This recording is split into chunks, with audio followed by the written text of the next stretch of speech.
that still leaves us with the big question, how do I change? Do I do anything to change myself? I'm going to leave that for a little later. Let me give you a 2-minute exercise, give you a little discussion, field a few questions because I've done so much talking this morning. Then we'll move on to, do I do anything to change myself? Got a big surprise for you. Lots of good news. Even better news. You don't have to do anything. The more you do, the worse it gets. All you have to do is understand. What you understand will change.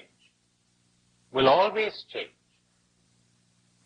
But more about that later, after this little exercise. This sounds like a commercial almost, doesn't it? Now, let's try this one. Get in touch with yourself for a few seconds. Become aware of your presence in this room. Become aware of the kind of thoughts that are going on within you.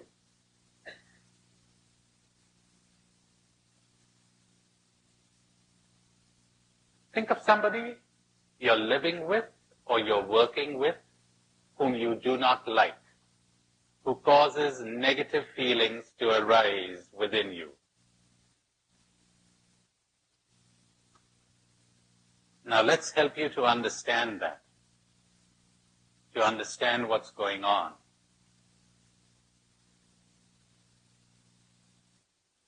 First, the first thing you need to understand is that the negative feeling is in you.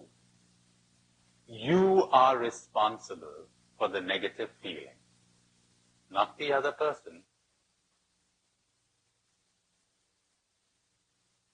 Somebody else in your place would be perfectly calm and at ease in the presence of this person. Wouldn't be affected. You are.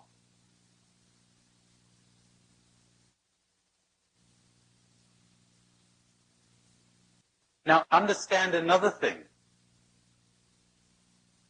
You're making a demand there. You have an expectation of this person. Can you get in touch with that?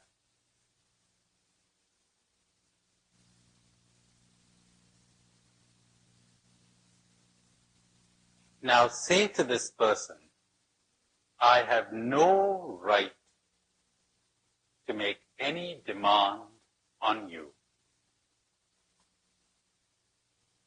Because as you say that, you will drop your expectations. I have no right to make any demand on you. Oh, I'll protect myself from the consequences of your actions or your moods or whatever, but you could go right ahead and be what you choose to be. I have no right to make any demands on you. See what happens to you when you do this. And if there's a resistance to saying that, my, how much you're going to discover about your me. Ha-ha. Let the dictator come out. Let the tyrant come out. You thought you were such a little lamb, didn't you? I'm a tyrant, you're a tyrant. Little variety from I'm an ass, you're an ass. I'm a dictator, you're a dictator. I want to run your life for you. I want to tell you exactly how you're expected to be and how you're expected to behave. And you'd better behave as I have decided you have to behave. Or else, I shall punish myself by having negative feelings. That sounds so wise, doesn't it? Remember what I told you? Everybody's a lunatic. Now you're catching on.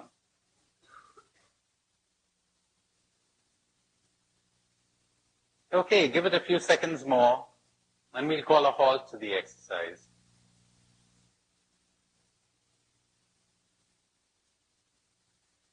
That will do. Okay, let's have those questions. Do you have any questions? Yes. Yesterday when I got home, I found out that my son got an award from in high school. He got an award for excellence in sports and academics. I was happy for him that he did that. But I was almost tempted to say, don't glory in that award because it's setting you up for the time when you cannot perform as well. So I'm at a dilemma right now.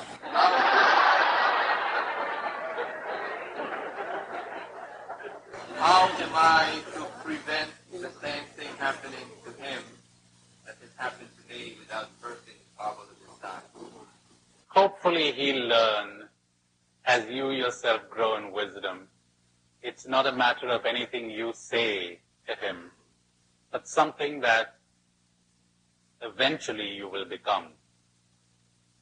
And he will understand. Then you will know what to say and when. That award, the result of cruelty, the result of competition, built on hatred of oneself and of others. Ever thought of that? You get a good feeling on the basis of somebody getting a bad feeling. You win over somebody else. Isn't that terrible? Taken for granted in the lunatic asylum. There's an American doctor who wrote about the results of competition on his life. He said he went to medical school in Switzerland. And he said there was a fairly large contingent of Americans at that school. He said some of us went into shock when we realized that there were no grades, and there were no awards, and there was no marks list. There was no first or second rank at medical school. You either passed or you did not. So he said, some of us simply couldn't take it. We became kind of paranoid. We thought, there must be some kind of a trick here. And he says they couldn't take it, so they went to another university. They went to another school. He said, those of us who survived that suddenly discovered a strange thing that we had never noticed at our American universities. Students, brilliant ones, helping one another to pass, sharing notes. Hey, you might want to read this. He says, my son goes to medical school in the States now, and he tells me that in the practicals, people frequently skew up the microscope so that it'll take the next guy 3 or 4 minutes to rearrange it. They got to get ahead. Competition. They got to succeed. They got to be perfect. And he tells a lovely little story, which he says is real, but it could serve as a beautiful parable of a little town in the States where people gathered of an evening to make music. You had a saxophonist and a drummer and a violinist, and mostly old people. They got together for the company and for the sheer joy of making music, though they didn't make it very well. Why do you have to do things well? Do them enjoyably, not well. So they were enjoying themselves, having a great time, till they decided they'd get a new conductor who had a lot of go and a lot of ambition and a lot of drive. And he said, hey, folks, we got to make a concert. We got to prepare a concert for the town.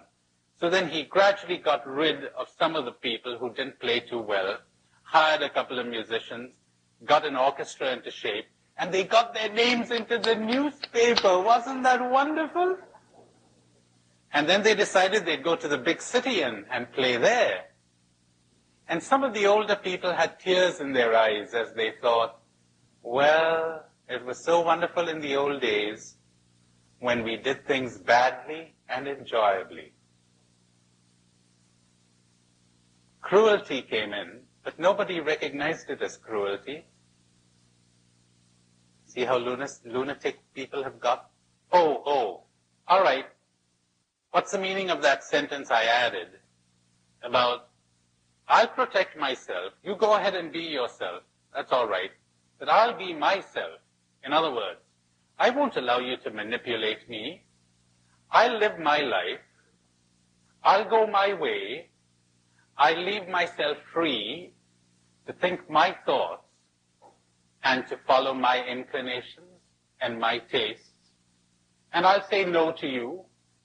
And if I think I don't want to be in your company, that'll be fine. But it won't be because of any negative feelings that you cause in me, because you don't anymore. You don't have any more power over me. But I just might prefer other people's company. And when you say to me, how about a movie tonight? And I say, sorry, I want to go with someone else. I enjoy his company more than yours. That's all right. Just say no to people. That's wonderful. That's part of waking up. Part of waking up is that you would live your life as you see fit and understand that that is not selfish. The selfish thing is to demand that someone else live their lives as you see fit.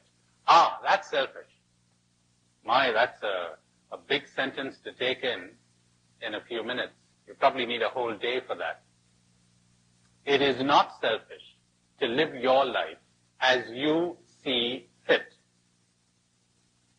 The selfishness lies in demanding that someone else live their life to suit your taste, or your pride, or your profit, or your pleasure. That is selfish indeed.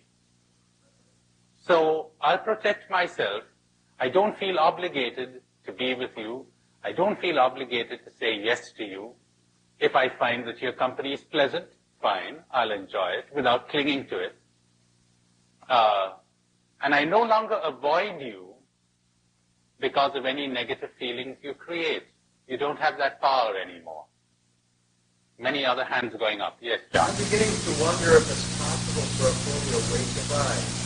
Like I realize even if I, run into you a year from now in Paris, of all places, and I say, oh, Tony, what a surprise to meet you. And I'm excited, but I'm also realize I'm excited because maybe where I can get some meeting with you, there's a selfish thing there. But I'm wondering if an enlightened person can ever really be surprised, or that's what another is. Well, it all depends on what you mean by surprise.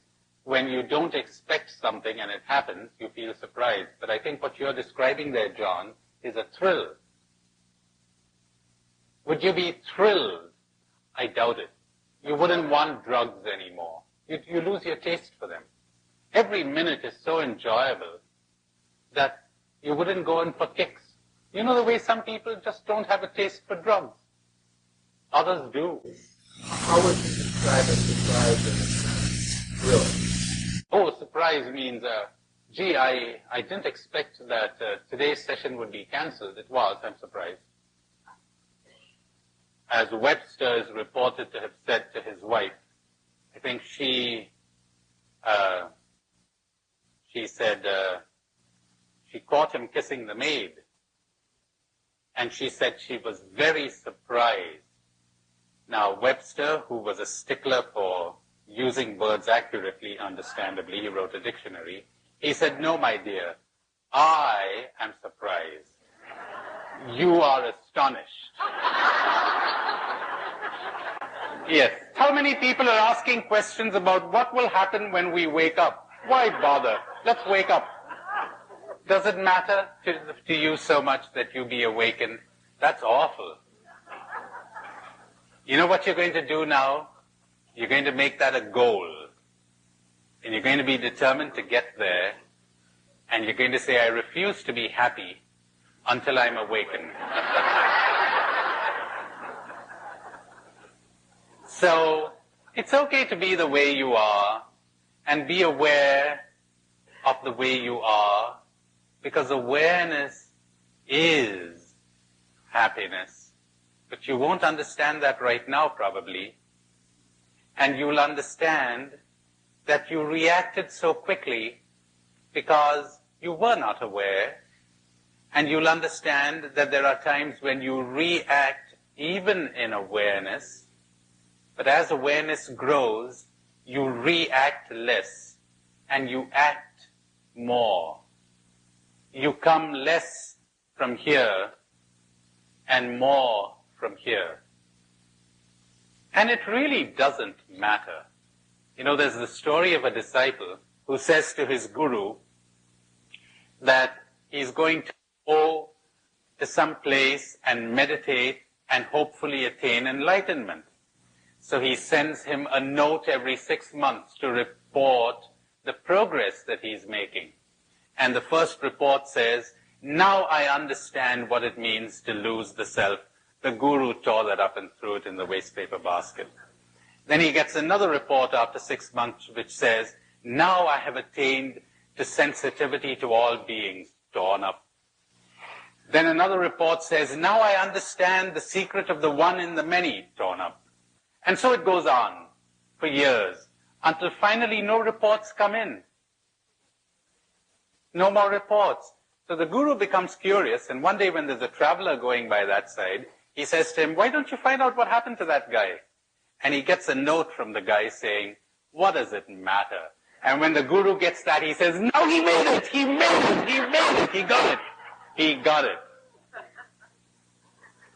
You know the one about the soldier who on a battlefield would drop his rifle and pick up a scrap of paper and look at it, and then he would let it fall from his hands, it would flutter to the ground, and then he'd go somewhere else and pick up a scrap of paper and let it fall to the ground. And they said, this man's exposing himself to death. He needs help. So they put him in hospital. They get the best psychiatrist to work on him, but it seems to have no effect. He wanders around the wards. He picks up scraps of paper. He looks at them idly, lets them flutter to the ground. In the end, they say, we got to discharge this guy. We got to discharge him. So they call him in, and they give him a certificate kind of discharging him. And he picks it up idly, looks at it, he says, this is it! This is it! That's right. What does it matter? So, begin to be aware of your present condition, whatever that condition is. Stop being a dictator. I'll have to talk about that this afternoon, and trying to push yourself anywhere. And someday you will understand how, in that awareness, you have attained it, but you didn't know it. But that will come gradually. Be aware. And I'll explain to you this afternoon how awareness will bring the change.